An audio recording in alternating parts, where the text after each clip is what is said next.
Hey, if you're having trouble getting to the math information from the packets connecting to it, because you don't have a hyperlink or anything, go to the Campbell County website. And once you get here, click on Elementary Learning Plans. Then scroll down and pick second grade.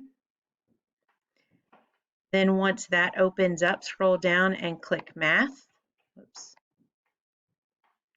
And once you click math, you'll see this math learning packet open up. And then when you go to whatever day it is and you click on it or hover over it, it should let you click on it and open it in Google Drive. If you have all of the Google equipment, it should work. I hope it does. And then you would want to go to File, Make a Copy. If you wanted to print it out, you could print it straight from here. But if you wanted to write on the computer with it, you would just file, make a copy, name it what you want, and then you could open it up to mess with it on the computer if you wanted to.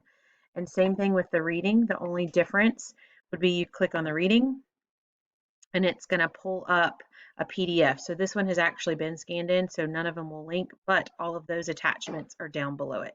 Hope that helped.